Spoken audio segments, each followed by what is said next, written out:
So now let's start this section by reviewing the virtues and importance of Surah Al-Asr. Now let's review a hadith related to practice of Prophet Muhammad sallallahu alaihi wasallam's companions related to Surah Al-Asr. So it is a Sahih hadith narrated by Abu Madiyah al-Darimi and also quoted by a number of different scholars.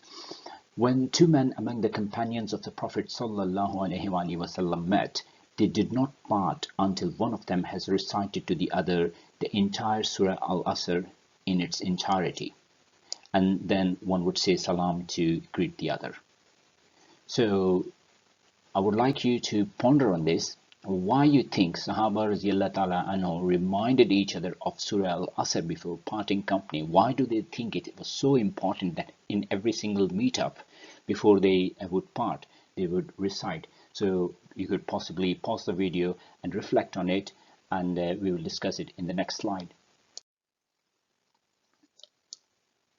So the possible reasons could include that Surah Al-Asr captures the crux of the message of the Quran and Sunnah. It tells us what Allah subhanahu wa ta'ala wants from us, and that is why Sahaba consider it important to remind each other of this important message.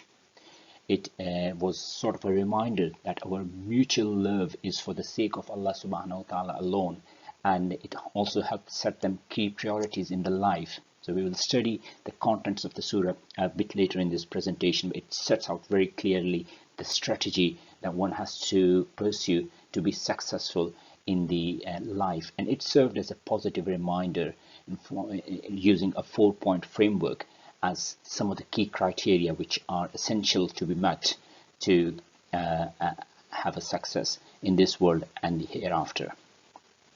Now, Surah Asr is one of the easiest surahs to memorize and learn, and I would like you to ponder on how many verses or ayats are there in Surah Al-Asr. Do you think there are 6 verses, 8 verses, 5 verses, or 3 verses? So can you think about it, and let's see your knowledge. So it's not 6 verses. Surah Al-Asr has 3 verses.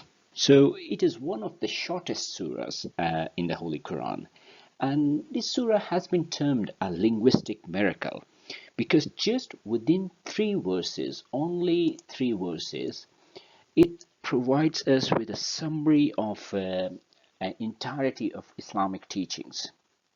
And as we know this proverb that brevity is the soul of wit, this surah is a perfect example. Just within few words, it provides us with a 4-point framework of how we can approach success both in this life and the hereafter.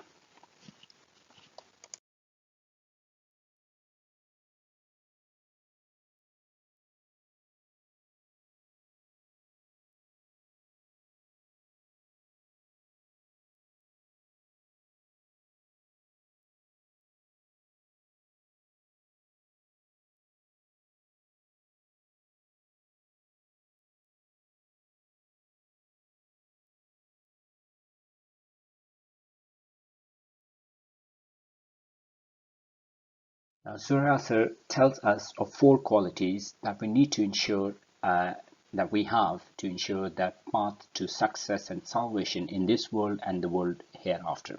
So all Muslims need to develop these 4 qualities. And can you ponder on what these 4 qualities are? If you want, you could pause the video at this stage and write down your notes on a paper. We will quickly go through these qualities now. So the first one is amanu, or having an iman or a firm belief. So this is the foundation stone and the first and the foremost pillar which provides sort of a basis for all the subsequent stages. The second one quality is doing the good deeds. Now, important thing here is to note is the precedence order, right? So Iman comes before good deeds. So just doing good deeds on their own without a firm belief would not count. So this precedence order is quite important to understand. The third quality that we need to have is watawasau bil haq, which is enjoining each other's on truth. So again, just doing good deeds on their own is not enough. There is a clear instruction to spread the good word and enjoin each other and direct each other towards the true path and spread the good words. And the last quality and attribute that Muslims need to have is to enjoin each other towards patience. Now, there is a recognition that always following a true path is not as simple and straightforward as it sounds. The journey to the truth is not always a smooth ride. Even prophets have to face through a lot of hardships and resistance in their lives.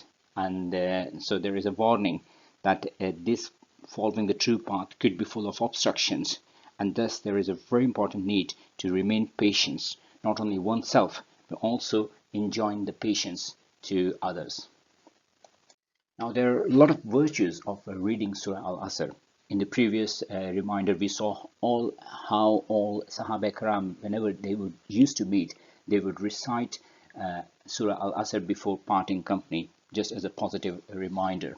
Now, in this description on the virtues of reciting Surah Al-Asr by Imam Sadiq, as described in Majma al-Bayan, he mentions he who recites Surah Al-Asr in his optional prayers, Allah will raise him with a shining, bright face, cheerful features, and delighted eyes, looking upon the blessings of Allah, until when he enters the paradise on the day of judgment.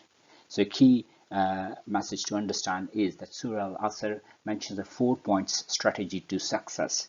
And if we not only recite but also adapt those 4 points in our daily life, that will lead us to eventual salvation and success.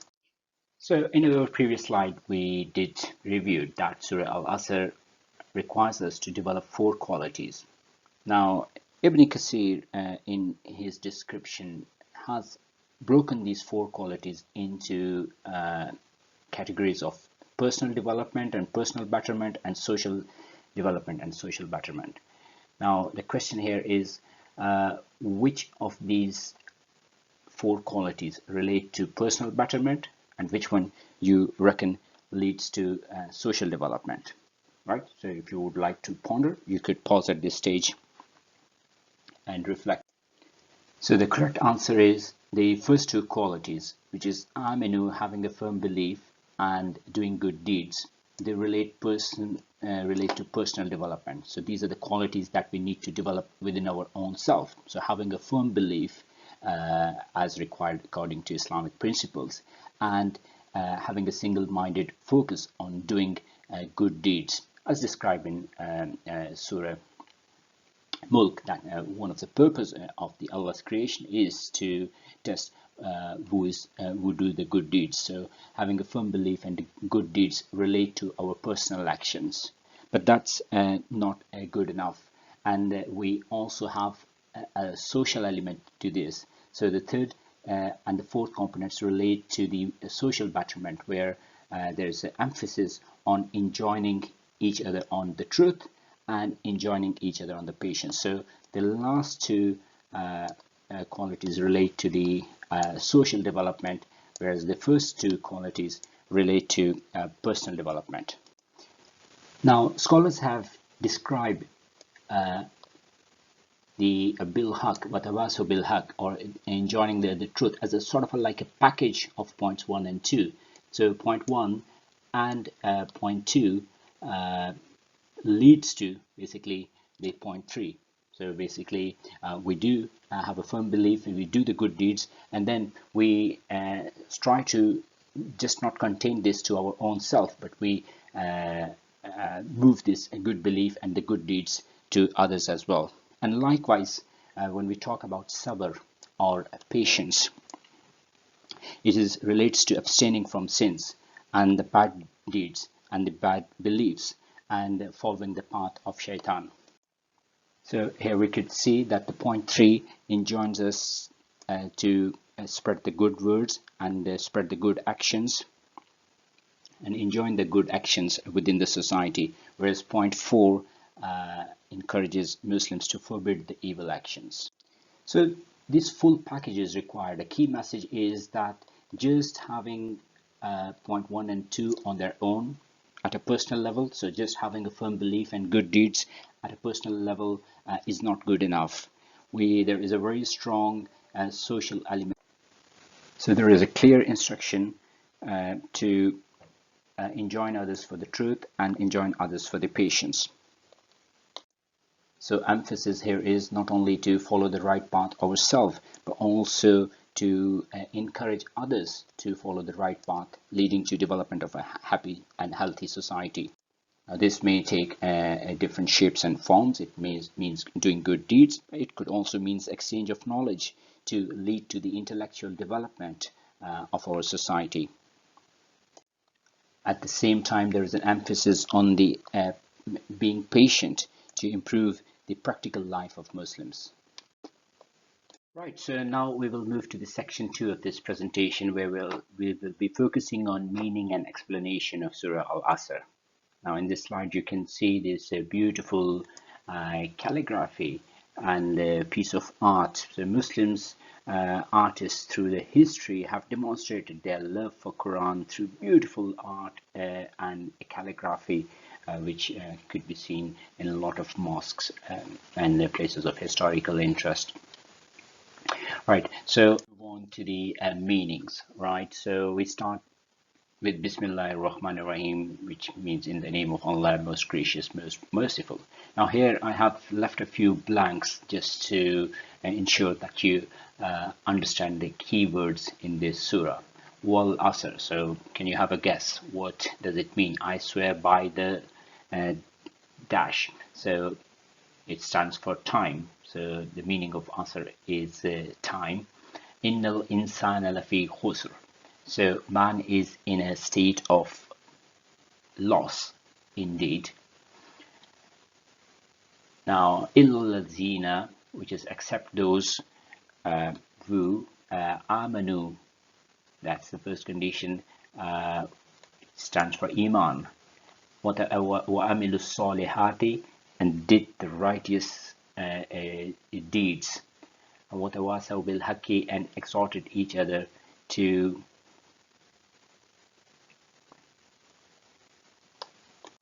So watawasaw bil haq, which stands for exhorted each other to follow the truth, and watawasaw bis sabr, and exhorted each other to, and sabr stands for patience. So it is important to understand keywords if you do not understand the message, but it's very easy to understand the key meanings of this.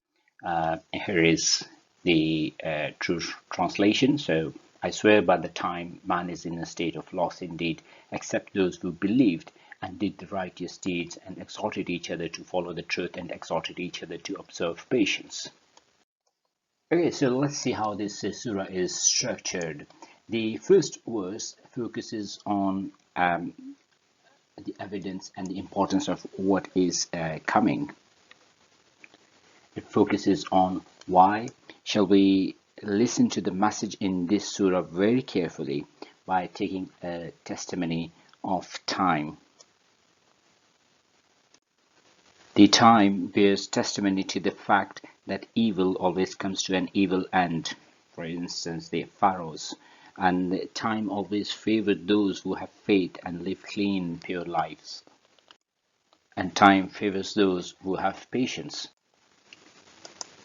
The second verse focuses on highlighting what are the consequences, what does the evidence tells us. So innal insana lafi khusr, which highlights that if we ignore the message in this surah, the mankind is heading towards an eventual loss.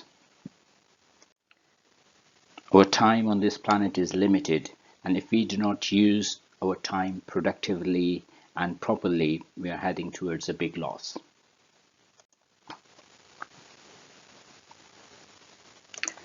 And the last verse, illallazina amanu wa amilu salihati wa tawasaw bil haqqi wa tawasaw bis sabr, focuses on how we could rescue ourselves from this eventual loss. So what is the way out, how we could set the priorities straight and action. And it highlights a four-pronged strategy, focuses on a strong faith and good deeds and directing others towards the good deeds and the straight path, and patience. So prior to discussing the content of Surah Al-Asr, it will be useful to review discussions leading up to Surah Al-Asr. So this is chapter 103. So reviewing some of the discussions which are taking place in the preceding chapters. So the chapter before, if you look at in Surah Zilzalal, which is chapter 99. So the key message here is, even if you do very little of a deed, and a deed of the size of an atom, you will see it on the day of judgment. The externalities of actions are talked about here. The Surah Adiyat, which is chapter 100 of Quran, it talks about people are in a sense of urgency regarding the worldly matters, whereas what is inside the heart will be brought out by Allah subhanahu wa ta'ala. In Surah Al-Qari'ah 101, it talks about the day of judgment. So the deeds are already out and are now going to be weighed. This is Surah Al-Qari'ah. So this talks about the day when the Qiyamah will be established. That will be the day of judgment, which will inaugurate a new world order, where we will see the true and the permanent values which will be brought out, and each human deed will be brought forward to face its true consequence. Moving on, the Surah Takasur, which is chapter 102, it talks about two struggles in our life that are going side by side, running after the joys and running after the afterlife. And many people think that religion and prayer is the distraction in their routines of their life, but in reality this worldly life is the distraction. It is the other way around, but we are oblivious to that. We remain distracted till we see our graves. And in this backdrop of discussion, we are presented with Surah Al-Asr, where the key focus is on redefining the concept of success and failure, and it presents us with a four-pronged strategy for success in this world and the world hereafter. So the chapter immediately preceding Surah Al-Asr is the chapter 102, which is Surah Takasur. And if we had a quick review of its meanings, it reads, competition for more gains diverts you from Allah until you end up in your graves. So this search for more material and this greed keep us busy till we get to our graves. But no, you will soon come to know, and again no, you will soon come to know. Indeed, if you were to know your fate with certainty, you would have acted differently. But you will surely see the hellfire. Again, you will see, if with the eye of certainty, then on that day you will definitely be questioned about your worldly pleasures. So in this surah, we are being attention is drawn on man's cause of destruction is mutual rivalry and worldly gains, and real success is in the working for the life hereafter. Okay, so let's start by reviewing the meaning of the first verse of Surah Al-Asr. So it reads as Wal Asr, where a testimony is made of the time. Now we all know that time is one of the most precious resource of anyone's life, and it's one of the most precious asset we have. And in this surah, it has been highlighted that if we use a time in a manner which does not address the four qualities which are highlighted in verse 3, it means that we have wasted this precious resource, making a big loss. Now, before we delve deep into the meanings of Asr, it's important to understand the reasons why Allah subhanahu wa ta'ala makes an oath by something. So can you reflect and maybe pause at this stage and think about, when does Allah subhanahu wa ta'ala makes an oath by something? So what is signified by this? So a key message to understand here is that when Allah subhanahu wa ta'ala makes an oath on something, it is not because of the object or a concept glory. So we are not glorifying time. Rather, the objective here is to highlight the fact that needs to be established. In this case, the significance of time. So it's because of this an oath or a testimony is made.